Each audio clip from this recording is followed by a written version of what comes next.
oração. Quem abriu o coração, quem estava ligado no céu, gente, fluiu, ficou leve aqui, porque o negócio foi gostoso, foi bom. Eu senti o céu descer nesse lugar.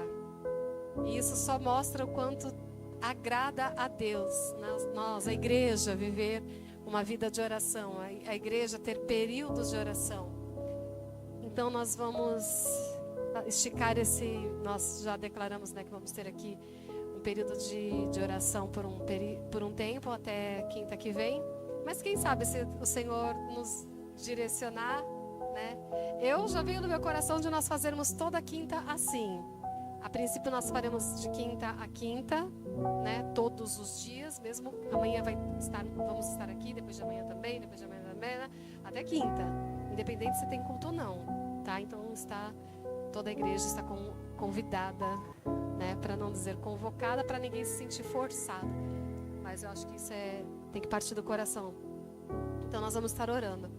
E eu estou aqui, né? Se vocês aprovarem, o céu aprovou, irmãos. Eu acho que é mais do que maravilhoso a gente fazer toda quinta, começarmos os nossos cultos assim, com o joelho no chão em oração, porque o céu ficou baixinho, hein? Que coisa linda. Ficou baixinho mesmo.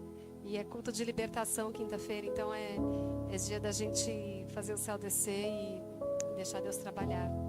Bastante gente que gostaria de vir hoje não conseguiu vir por causa de ruas alagadas, né? Pessoas que me chamaram. E então você é privilegiado porque você conseguiu chegar aqui hoje, né? Glória a Deus por isso. Você que conseguiu chegar. Em Atos dos Apóstolos, capítulo 11. Quando eu abri esse texto, meu coração incendiou. O que vai sair daqui eu não sei, irmãos. Mas sabe. Enquanto você abre, eu vou orar. Querido Deus, Pai de amor, eis aqui a Tua palavra. Que Teu Espírito colocou no meu coração para falar à Tua igreja nessa noite. Peço a direção, a liberdade do Teu Espírito sobre este lugar, para falar conforme a Tua vontade, Teu querer, ou aqueles que possam estar assistindo através da live. Fica conosco, Senhor, fala conosco, assim nós Te pedimos e Te agradecemos. Nos traz a revelação dessa palavra, em nome de Jesus Cristo, Teu Filho amado, que vive e reina para todo sempre. Capítulo 11, nós vamos ler a partir do versículo 19 até o versículo 26. Na minha Bíblia está assim: os discípulos são chamados cristãos em Antioquia. E os que foram dispersos pela perseguição que sucedeu por causa de Estevão, caminharam até Fenícia, Chipre e Antioquia, não anunciando a ninguém a palavra, senão somente aos judeus. E havia entre eles alguns homens cíprios e cirenenses, os quais, entrando em Antioquia, falaram aos gregos, anunciando o Senhor Jesus. E a mão do Senhor era com eles. E grande número creu e se converteu ao Senhor. E chegou a fama destas coisas aos ouvidos da igreja que estava em Jerusalém. E enviaram Barnabé a Antioquia, o qual, quando chegou e viu a graça de Deus, se alegrou e exortou a todos a que permanecessem no Senhor com propósito de coração, porque era homem de bem e cheio do Espírito Santo e de fé. E muita gente se uniu ao Senhor. E partiu Barnabé para Tarso a buscar Saulo, e achando-o, conduziu para Antioquia. E sucedeu que todo um ano se reuniram naquela igreja, ensinaram muita gente. E em Antioquia foram os discípulos, pela primeira vez, chamados cristãos. Amém? Glória a Deus. O que me chamou a atenção nesse texto é que ele começa dizendo é que os discípulos, aqueles homens de Deus, eles foram dispersos por causa da perseguição. A partir do momento que Estevão morre, o primeiro mártir cristão, a igreja é perseguida, e por causa da perseguição há uma dispersão de homens de Deus, de pregadores da palavra, e eles começam a se espalhar. E aquilo que parecia ser o fim, aquilo que parecia ser ruim, na verdade, tratava-se da expansão do evangelho para outros lugares. Então eu quero dizer para você, nessa noite, que nem toda perseguição representa o fim. E nem toda perseguição, ela é ruim. Seja ela no teu âmbito familiar, seja no teu trabalho, seja no ministério, seja na tua vida, a área que for, a tua vida secular, a tua vida espiritual, não importa, irmãos.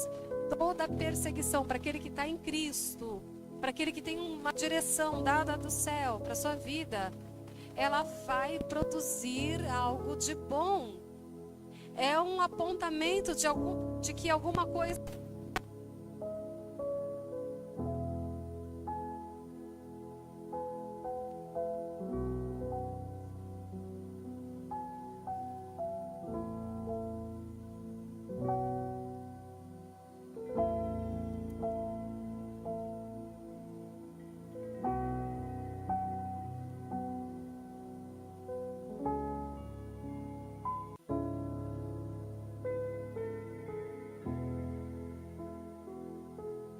dispersaram. E eles chegam em Antioquia. Eles pregaram aos judeus. Mas existia um outro grupo de pessoas que também, além dos judeus, não somente judeus que conheciam a palavra, que já ouviam falar de Cristo, que haviam se convertido, que haviam se tornado discípulos, esses judeus dispersos, esse povo de Deus pregava para os judeus. Mas existia um outro grupo de pessoas, os cíprios, os sirinenses, estes que também haviam se convertido ao evangelho e que também vão para Antioquia como um lugar de refúgio. Lá eles pregam o mesmo evangelho, agora para os gregos. Então não somente os judeus estavam ouvindo a palavra das boas novas da salvação, a respeito do Salvador Jesus Cristo, como também os gregos estavam aprendendo a respeito do Salvador, que ele já havia vindo, a promessa já havia se cumprido entre os povos e nações. O Salvador já havia chegado, cumprido o seu propósito, a sua missão, havia sido morto e ressuscitado, e que agora a salvação veio pelo intermédio da graça e não mais pela lei. E esse evangelho começa a se expandir. Aquilo que parecia ser um ato de sufocar a igreja, de calar a igreja. Veja bem, irmãos, quando nós lemos aqui, diz que os discípulos, quando eles foram dispersos, e quando eles chegam até Fenícia, Chipre, Antioquia, eles anunciam a palavra somente aos judeus. Eles não anunciavam a outros povos, a outras pessoas. Eles tinham cuidado de pregar somente aos judeus, com medo do quê? Medo de serem mortos, medo da perseguição. Porém, quando alguém se cala, Deus abre a boca de outro. Quando você se cala achando que você só pode falar para A ou B do nome do Senhor Jesus Cristo, se você se calar, Deus vai abrir a boca de outro, que talvez nem conheça tanto quanto você, que talvez não tenha uma história com Cristo como você teve, que talvez não tenha crescido no Evangelho, não seja crente de berço. O Márcio falou aqui que leu a Bíblia pela primeira vez aos 30 anos de idade, não foi isso? Então, quando a gente que ouviu a palavra desde pequeno cala a nossa boca, que já desde o ventre praticamente nascemos, crescemos, desde criança tivemos um encontro com Cristo, e a gente se cala, Deus vai abrir a boca daquele que chegou depois, irmão. E a Bíblia diz que quem prega para os gregos são aqueles que talvez as pessoas não imaginassem que pregassem. Os cíprios, os sirinenses, esses foram os que pregaram a palavra do Senhor, anunciando o Senhor Jesus Cristo. E a Bíblia diz que a mão do Senhor era com eles. E grande número creu e se converteu ao Senhor, diz no versículo 21. A mão do Senhor está com todo aquele que permanece firme.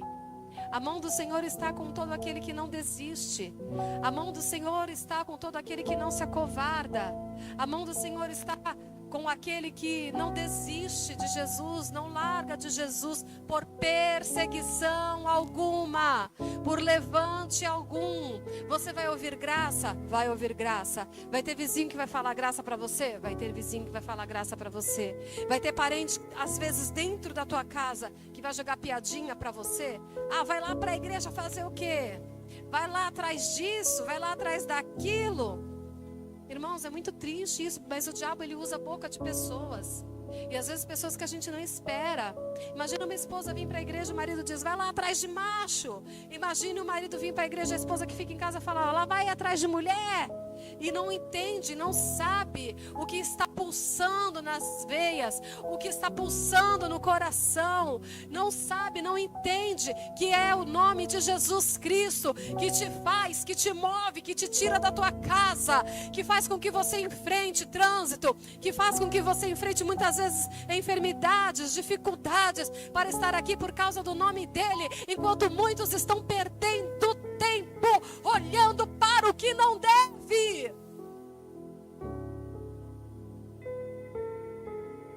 Você já ouviu aquela frase que fala assim, de quem procura pelo em ovo? Está procurando pelo em ovo. Não é mais tempo da igreja procurar pelo em ovo.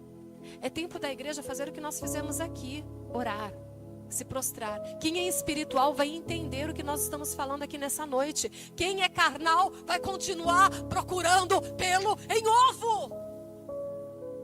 Vai continuar procurando problema. Vai continuar procurando briga, discussão, intriga, contenda, inveja, ciúmes, porfias, divisões, as sombras da carne. Mas há quem pense e acredite que a obra da carne é só a área sexual. Não, irmãos, a área sexual é uma delas. Quando é desenfreada, quando foge do propósito de Deus. Existe uma lista enorme.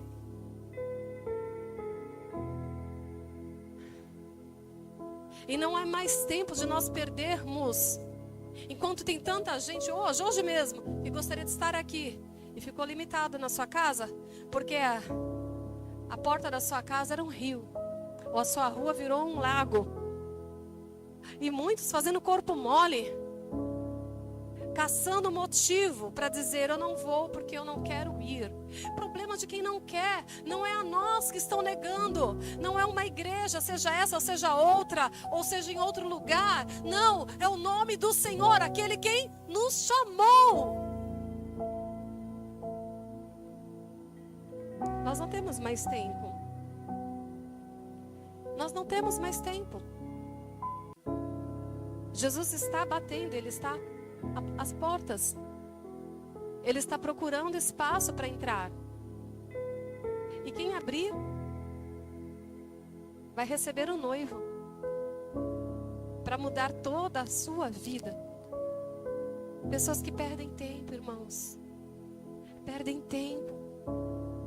Muita gente deixa de estar aqui para ficar em casa no celular. Vendo o quê? Bobagem.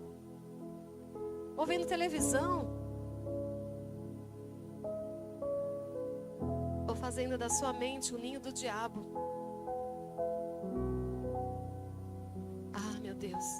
Nós falamos de perseguição, quando na verdade a gente não sabe o que é, de fato, ser perseguido.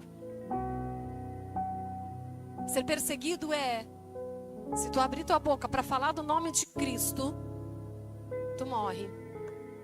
Se tu abrir tua boca para falar desse evangelho, desse nome, você vai morrer. Você teria coragem? Como é que está a tua vida? Como é que é a tua fé? Ou nós estamos vindo à igreja como um clube religioso, como um clube social. Ah, legal, eu vou lá, vou ver a Gi. Oi, Gi, tudo bem? Dê, oi, Dê, quanto tempo? Samara, paz, tudo bem? Não, nós não viemos somente para essa comunhão. É gostoso a gente ter comunhão, eu sei disso.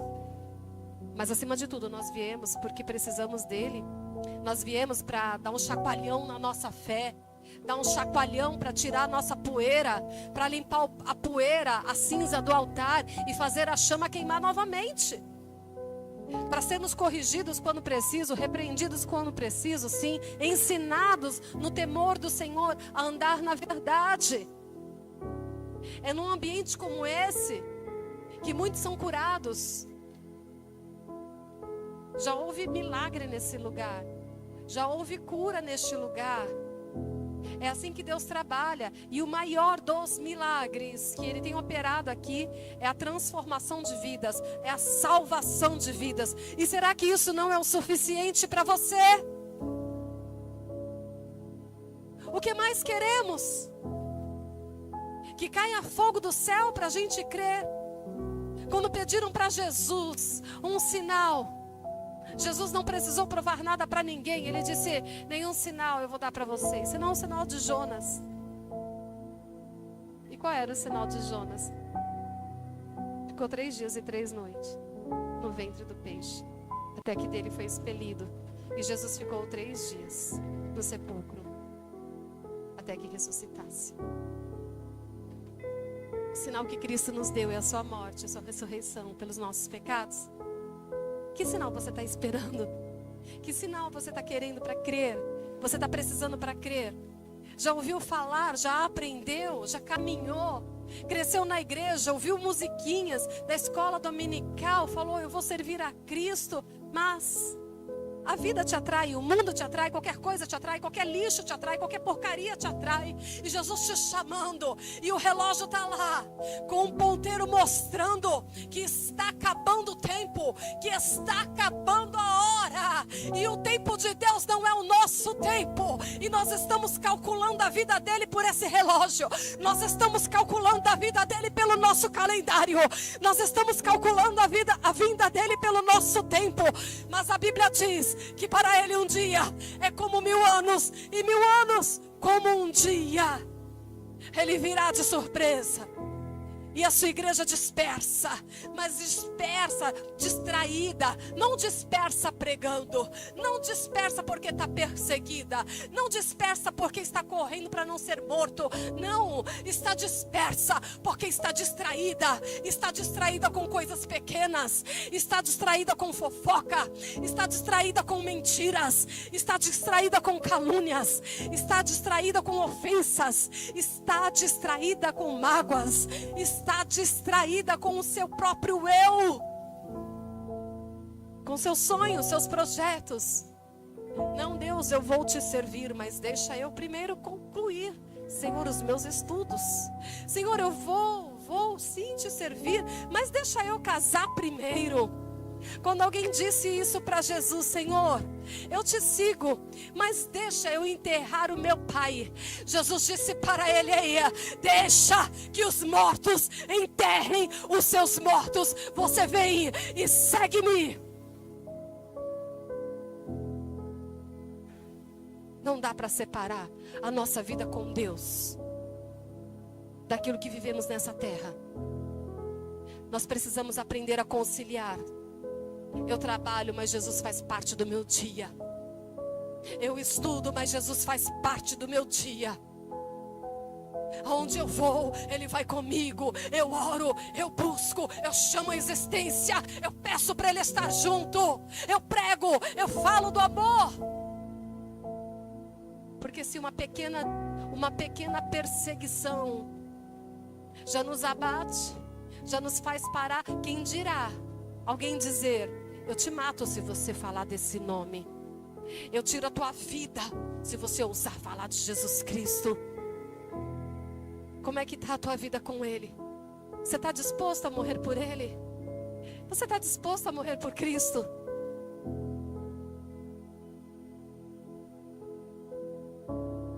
Nós só saberemos quando formos colocados à prova. Nós só saberemos quando o fogo acender e começar a queimar. O fogo que eu digo é a prova. O fogo que eu digo é a luta. Quando a prova vier e começar a queimar. E aí a gente vai ver a nossa resistência. E aí a gente vai ver até onde a gente aguenta. E aí a gente vai ver se a gente é crente de verdade. E aí a gente vai ver se a gente ama de verdade. E aí a gente vai ver se entregou de verdade a vida para Ele. Quando o negócio ficar difícil, quando a luta aumentar, quando a perseguição aumentar, quando a fornalha esquentar demais. E ao invés de eu reclamar, eu glorifico. Ao invés de eu reclamar, eu canto. Ao invés de eu reclamar, eu prego. Ao invés de reclamar, eu oro. Ao invés de reclamar, eu busco. Ao invés de reclamar, eu me entrego. Lembra de Sadraque, Mesaque e Abednego?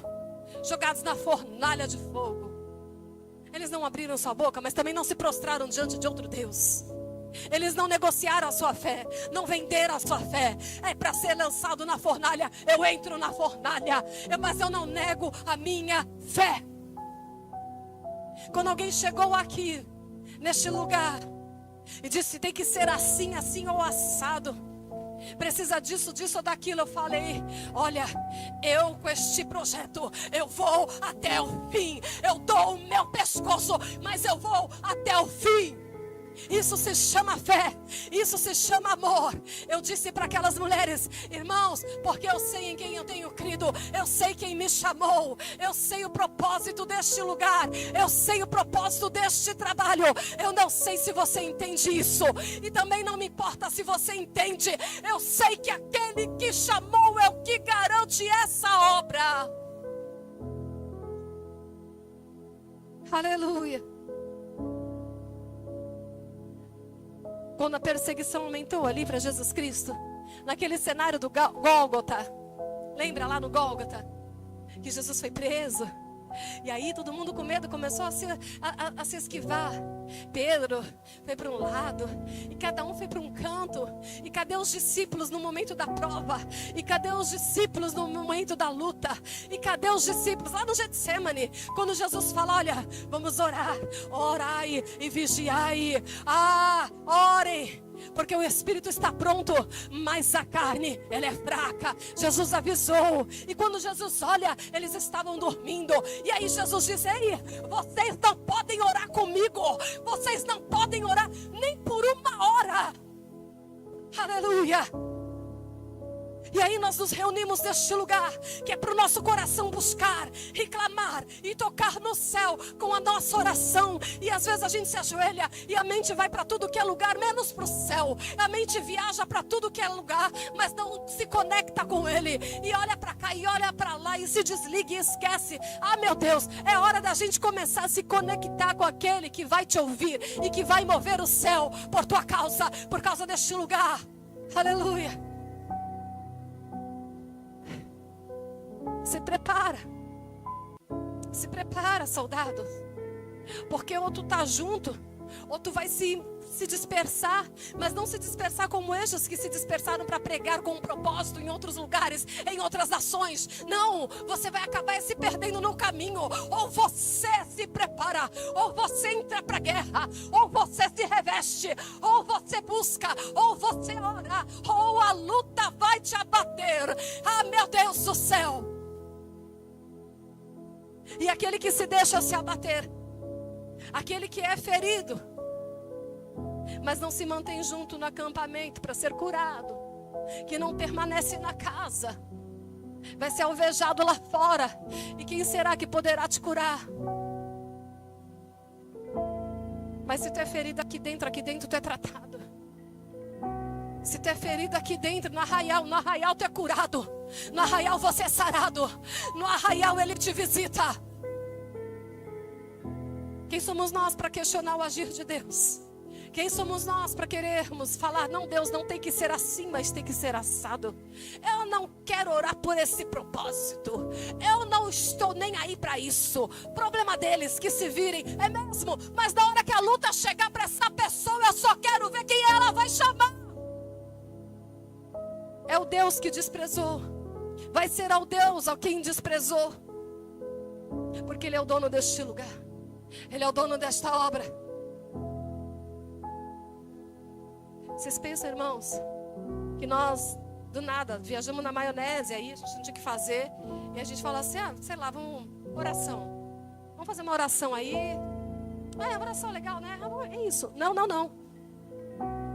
É porque a igreja precisa orar. Eu estou aqui para ter meus ouvidos abertos e sensíveis à voz do Senhor. A irmã Carminha falou, pastora, vamos fazer uma semana de oração. Mais do que depressa eu falei, vamos. Quando que a gente faz? Que tal a gente começar hoje? Hoje é isso. Mas não foi programado. Não foi. Foi programado pelo céu, não por você. Mas não foi combinado, não está no script. Não está no teu, mas no céu, lá no script do céu já estava escrito que era para ser assim, ponto. E se Ele quiser mudar tudo daqui por diante, Ele muda, Ele faz. O Espírito Santo faz como Ele quer. Ele manda e nós obedecemos. Aleluia.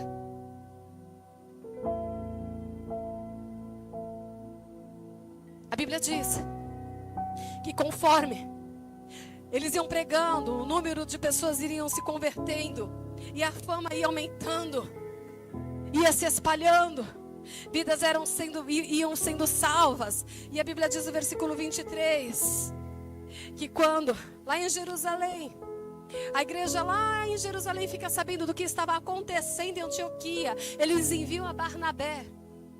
E quando Barnabé chega naquele lugar, ele viu a graça de Deus e se alegra. E ele faz uma exortação para a igreja de Antioquia. E a exortação lá no versículo 23, ele exorta a todos que permanecessem no Senhor com propósito de coração. E essa é a exortação para nós nessa noite. Que permaneçamos no Senhor. Essa é a exortação para essa igreja nessa noite. Que a gente permaneça sem propósito? Não. Que a gente permaneça com propósito. Permaneça com propósito. Você precisa permanecer com propósito. Se você permanecer só por permanecer, você não chega em lugar algum. Muitas pessoas já passaram por esta casa, meus queridos. Muitas pessoas já passaram por este lugar e não permaneceram, porque elas achavam que estavam permanecendo, mas elas não estavam com propósito. Mas quem permanece e tem um propósito, vai ver a glória de Deus manifestada na sua vida. Vai ver Deus movendo céus e terra. Vai ver Deus fazendo milagres.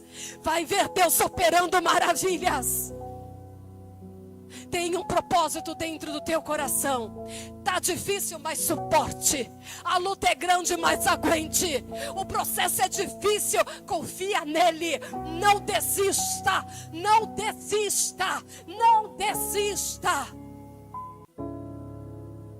E eu vou ser bem ousada em dizer, se alguém na rebeldia disser para você, eu não vou mais, você diz, pois fique você, porque eu continuo. Porque Deus não tem parte com quem é rebelde. Deus não tem parte com quem tem o seu ego elevado. Deus não tem parte. Irmãos, eu não me prendo a ninguém. Eu olho assim, o Senhor fala, vai, eu vou. Fica, eu fico. Se Ele mandar eu ir, eu vou. É Ele quem manda. Se quiser ir comigo, para comigo. Se não quer, fica, porque eu vou.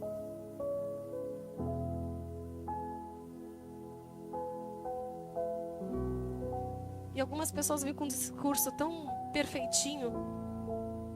Não, mas você não deve ir. Não vai para a igreja não, se o seu marido não for, eu vou sim. Porque quem garante a minha salvação é Ele. Eu sei que quem me chamou foi Ele. Quer caminhar, vão, não quer, fica. Mas eu continuo e vou orar por você, para que você um dia caminhe comigo. É desse jeito, irmãos. Por mais que o Senhor te torne uma só carne com alguém, ainda assim a responsabilidade é individual. Ainda assim a responsabilidade é pessoal. Cada um dará conta de si mesmo a Deus. Não desista. Persevere. Continue. Tenha um propósito nessa perseverança. Qual é o teu propósito? Eu quero que você pense um pouquinho aí no teu cantinho. Qual é o teu propósito? Barnabé era um homem cheio do Espírito Santo, cheio de fé. E por causa disso, muita gente se uniu ao Senhor. Se você tiver o simples propósito de ser cheio do Espírito Santo, se você tiver um propósito simples de ser cheio de fé, pessoas se unirão, pessoas vão se juntar, porque vem Cristo em você. Sabe por que nós temos dificuldade de trazer pessoas para a igreja? Porque as pessoas estão olhando para a gente e só vê o quê? Reclamação. A pessoa chega perto de você, Carla, não estou bem hoje. Menina, estou com uma dor na coluna. Aí sabe o que a Carla fala? E eu? Cabeça, ombro, joelho e pé, joelho e pé. Aí começa aquela competição, irmãos. Quem dói mais, quem sofre mais. E o difícil é parar para ouvir e falar, irmã, deixa eu te escutar. A gente tem esse maldito, que alguém vem desabafar e a gente quer competir quem sofre mais. É uma competição de sofrência. Quando o mundo tem uma expectativa de olhar e ver em nós uma resposta para suas vidas, uma resposta para os seus problemas.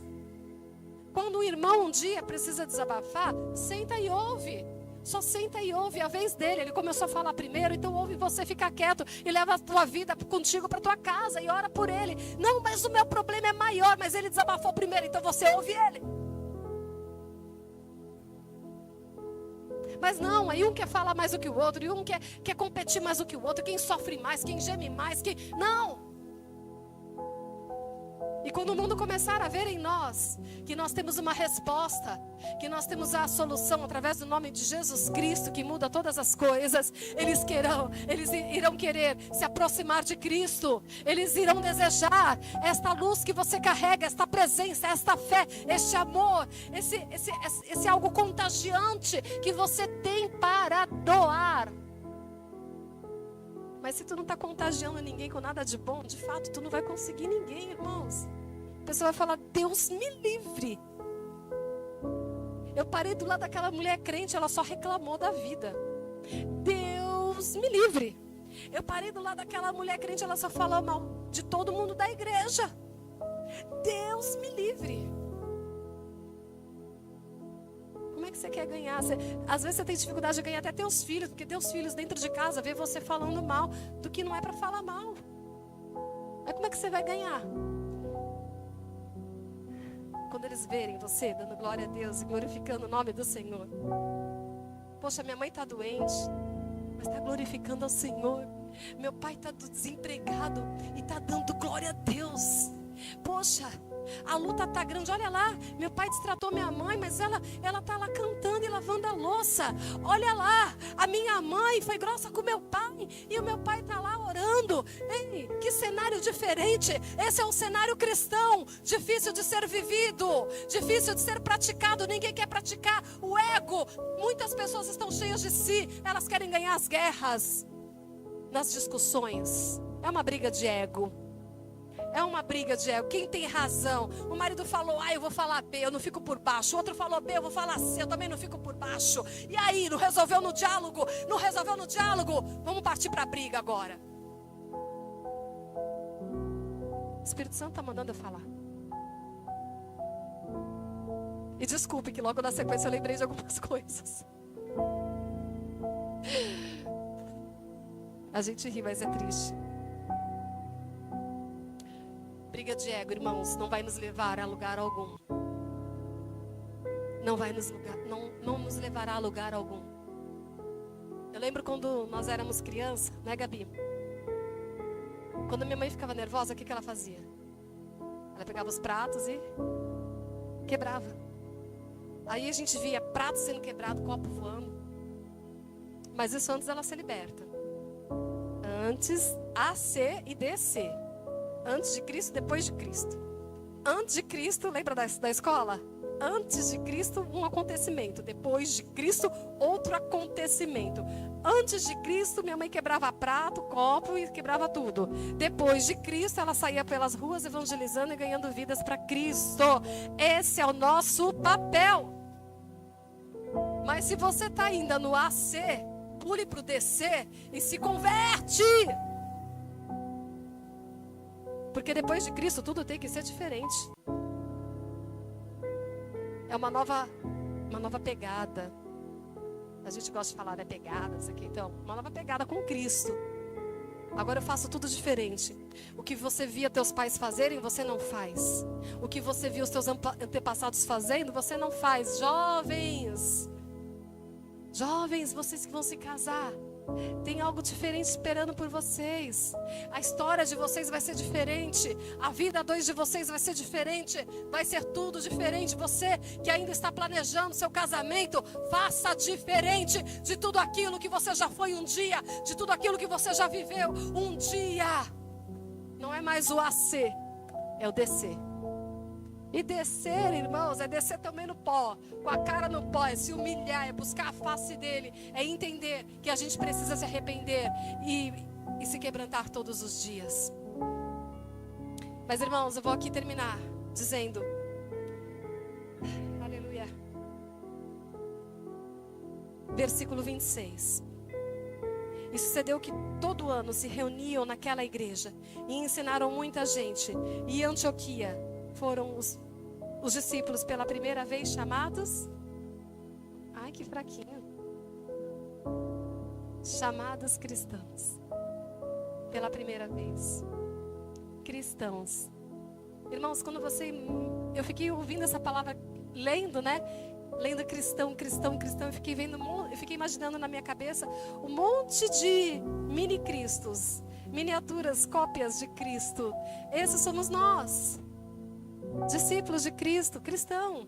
Alguém semelhante a Cristo, cristão. Alguém que copia a Cristo, cristão. Alguém que segue os passos de Cristo, cristão. Alguém que ouve a voz de Cristo e obedece, cristão. Ei, agora o negócio vai pegar para você.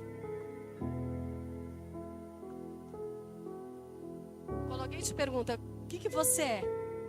Aí você, para não dizer que não é nada, que tu tá à toa, tu fala assim, eu sou crente. Pode até ser que tu seja crente mesmo. Mas quando tu fala que tu é cristão, tu tá assumindo uma responsabilidade muito séria. Porque a pessoa vai olhar pra você e vai querer ver o quê? Um pequeno Cristo. E se ela não vê, tu tá queimando o nome de Jesus. Porque Jesus tá longe de se parecer contigo. Ou melhor, você tá longe de se parecer com ele. Pensa bem quando tu falar que tu é cristão. Porque no mínimo, você precisa ter com você o perfume de Cristo. No mínimo. A pessoa tem que olhar para você e falar, caramba, esse teu jeito de falar, esse teu olhar, tu é crente. Aí você vai, caramba, fui reconhecido. Alguém percebeu, o Espírito Santo está em mim. Agora você não pode falar, eu sou cristão, e de repente você está numa esquina, meu Deus do céu, queimando o teu baseado. Eu sou cristão, mas está lá na carreirinha de pó. Eu sou cristão, mas está lá no bar bebendo, enchendo a cara. Eu sou cristão, mas quando se junta numa roda de escarnecedor, solta um monte de palavrão. Que cristão é você? Eu sou cristão, mas eu gosto mesmo é de falar mal do meu irmão. Eu sou cristão, mas eu desejo mal. Eu sou cristão, mas eu quero ver tua morte. Que cristão é você? Você pode ser tudo menos cristão. Se converte. Se converte. Ainda é tempo de se converter. Ainda é tempo de cada um de nós nos convertermos dos nossos maus caminhos. Eu pulei o cigarro. Sabe por que eu pulei o cigarro? O Espírito Santo falou no meu coração, fala sobre o cigarro. E eu falei, Deus, tem muita gente que fuma. Ele falou, fala sobre o cigarro. Você fuma nas esquinas. E você quer ser reconhecido como cristão. E disse pra mim, filha, fala. Porque se querem ser reconhecido como cristão, tem que largar o que não presta. Tem que dar bom testemunho. Tem que mudar. Quando você se esforça, glória a Deus. Mas e quando não se esforça? E quando nem tenta? E quando nem se esforça nem um pouquinho para mudar?